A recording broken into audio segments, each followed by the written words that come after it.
It's nothing like recording a whole audio and then you play it back on surround sound and then you hear that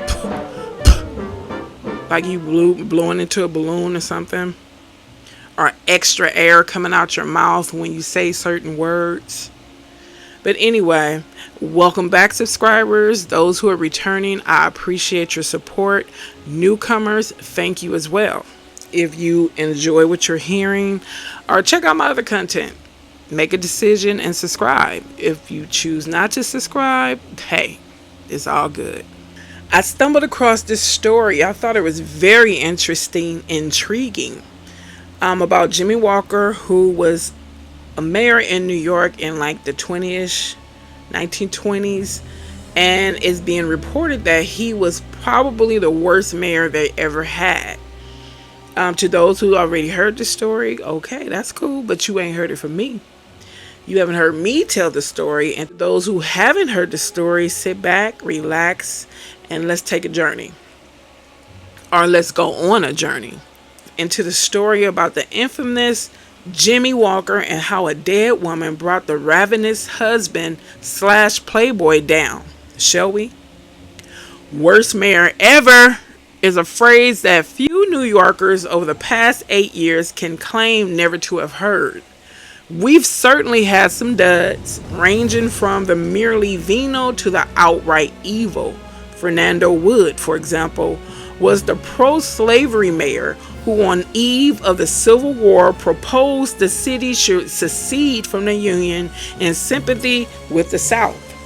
Then there was William O'Dwyer, who resigned in 1950 to become ambassador to Mexico just when the Brooklyn DA started asking questions about contributions his campaign received from organized crime.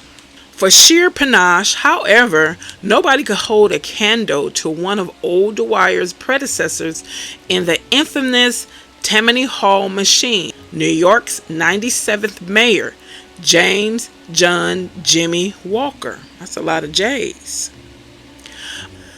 A Prohibition-era dandy who stuffed his pockets with bribes while proving to be a remarkably effective civic manager. Walker is one of the most colorful rogues in New York City history. His reputational rehabilitation began almost the moment he was drummed out of town in 1932. Hightailing it to Europe with his mistress. Walker's life inspired a 1969 Broadway musical, Jimmy, and in 1957 Bob Hope played him on screen as a wisecracking bounder with a heart of gold in Bo James, based on a biography of the same name. There's only one reason I'd consider running for mayor, Hope says earlier in the picture, jabbing his thumb at the Manhattan skyline. I love this cockeyed city more than anything else in the whole wide world. His estranged wife, used to his infidelities, replies, maybe that's because you haven't met another city yet. Born in 1881 as the son of an Irish immigrant carpenter, Walker's initial goal was to make it as a Tin Pan Alley songwriter, but his one sentimental hit, Will You Love Me in December as You Do in May, was not enough to sustain a career, and he ended up in the New York State Assembly by way of law school. In Albany, his mix of populist and progressive policies. He was for social welfare, legalizing boxing, and allowing movies and baseball games on Sundays, and against prohibition and the Ku Klux Klan. Caught the eye of Governor Alfred E. Smith, who backed him for New York City mayor. He won the 1925 election by more than 400,000 votes. Walker's tenure in City Hall was lured by any standards. His bribability, womanizing, and patronage of the town's illegal speakeasy were an open secret, giving rise to another nickname, the Nightmare. While his wife stayed home and out of sight, the showgirl Betty Compton served as something of a public mistress.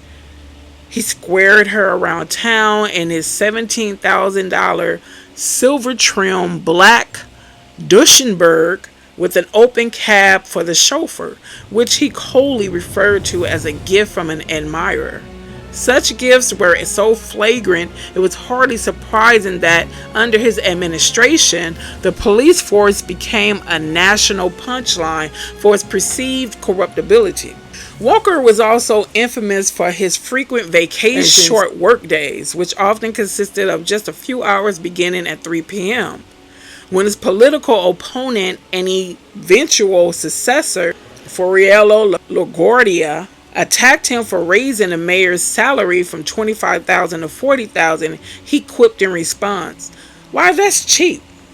Think what it would cost if I worked full time," which perhaps makes it all the more surprising when Walker was such a superb city manager. He invested in public utilities like waterworks and subway lines. Are they able to do that? I have to look that up. Can politicians... Okay, let me see.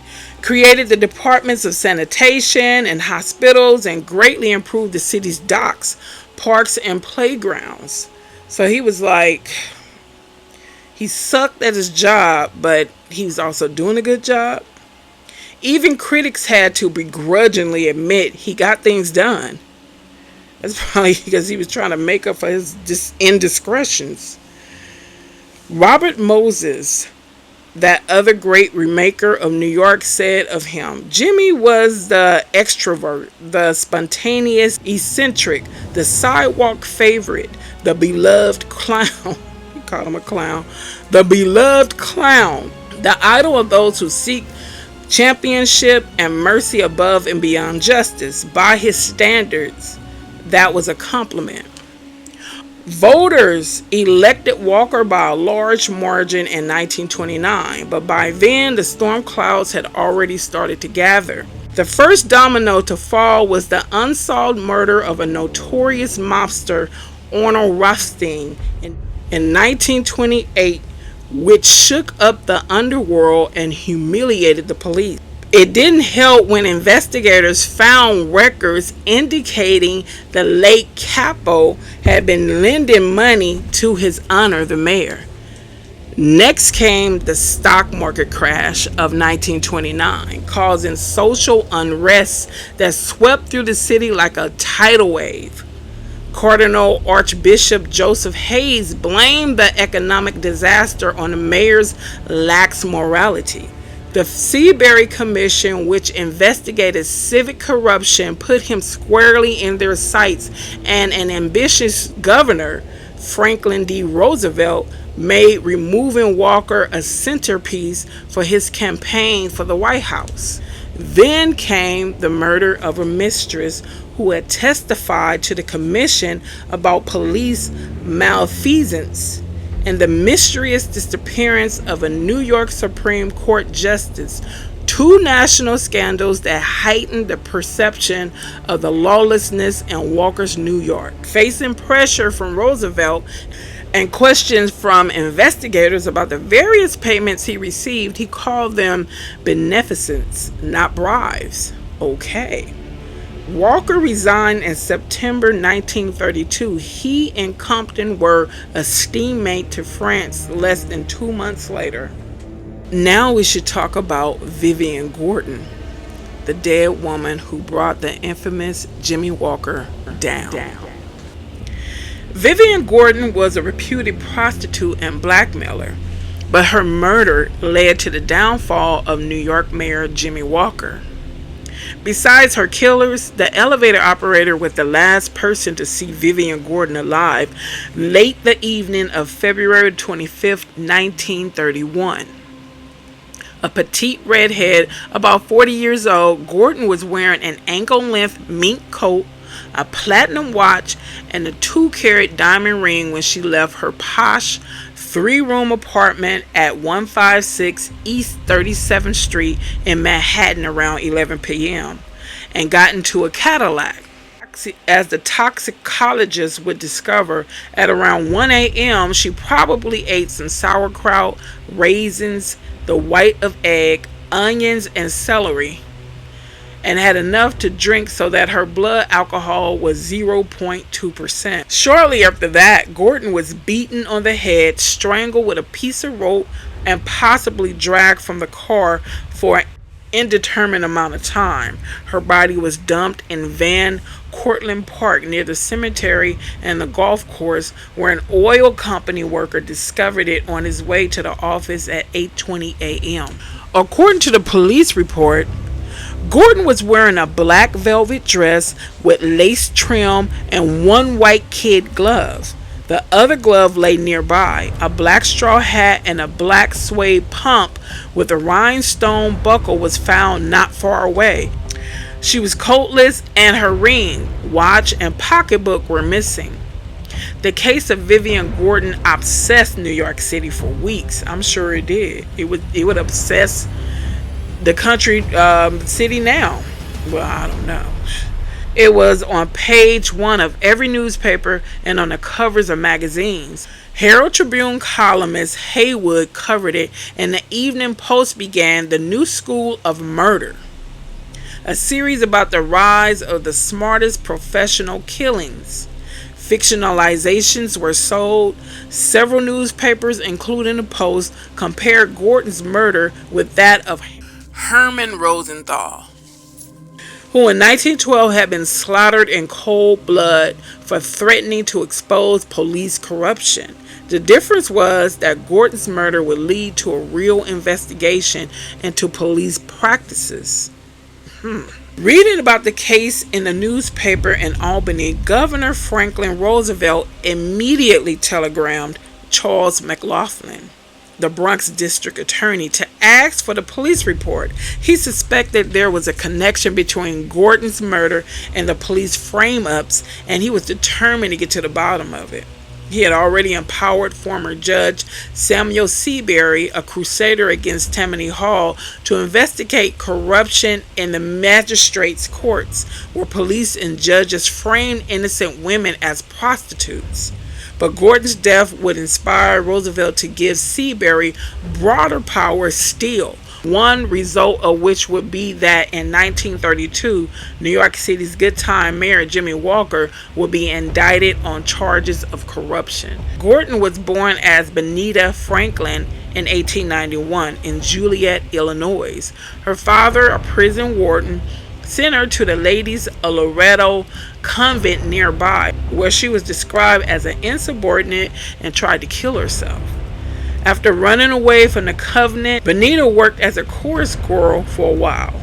In Charleston in 1912, she met a man named John Biscoff and became his common-law wife. 3 years later, Gordon gave birth to a daughter who she named Benita. She fled to New York in 1920. It's not clear when and why she took the name Gordon, or what happened from the time she moved to New York to the moment she was arrested in 1923. But when Vince Patrolman Andrew J. McLaughlin nabbed Gordon at the Langwell Hotel in the arms of her lover, Al Marks, a lingerie salesman and ex-con from Long Branch, New Jersey, Biscoff was filing for divorce. Gordon was convicted of prostitution and sentenced to 2 years in the Bedford Reformatory, and Biscoff got custody of Benita. The desperate mother would contest the custody decision 3 times without success. Meanwhile, she became what the police would describe as a woman of many acquaintances and a scam artist, or as the New York Times put it, she was in the blackmail business and lent money to gangsters. She was about that life. By 1931, Gordon had reason to be afraid of many people, perhaps emboldened by reading about Seabury's investigations in the paper.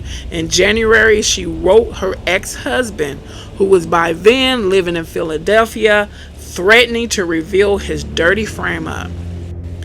Oh, Vivian liked to live dangerous, didn't she? Folks, that would conclude part 1. Follow me over to part 2 so we can find out what got Vivian taken out. See you there.